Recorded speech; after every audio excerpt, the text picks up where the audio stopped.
Hello guys, good morning. Ay, good afternoon pala. Guys, magbubuo tayo ngayon ng ng dalawang unit ngayon, no? Dalawang blower, no? Tank blower. Tapos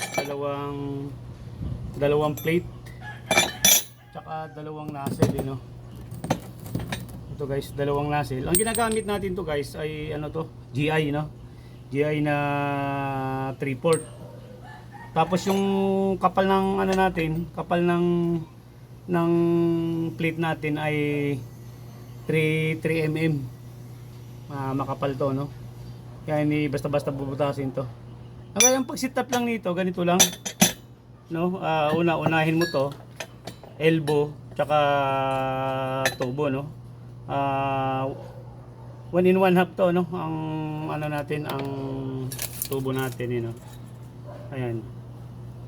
1 in 1/2 ng tubo natin, no?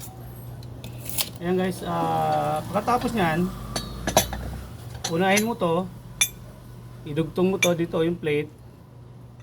Yan. Paganyan siya. Tapos sunod dyan, ito na siya. Yan. Paganyan na style niya. Yan. After nun, ito naman ang gagamitin mo. Yan. Ito yung chamber niya, no? Ang height dito ay 3 mm guys. Ang height dito. Paganyan na siya. Yan guys. Yan. Kaya may gitla to siya, no? May to siya, may hiwa-hiwa, no? Para ibibin siyang papasok. Para yung hangin, buo, bilog na bilog yung hangin niya. Para ma-intercept niya tong butas na to dito. Yan. Kaya pag nagkahangin dito, babanggang hangin dito, kukunin ng apoy dito. Yan. Para magkaroon siya ng hangin, para siya nagkaapoy, pagbangga ng hangin dito nadadaan yung apoy paikot. Yan guys, ito lang muna.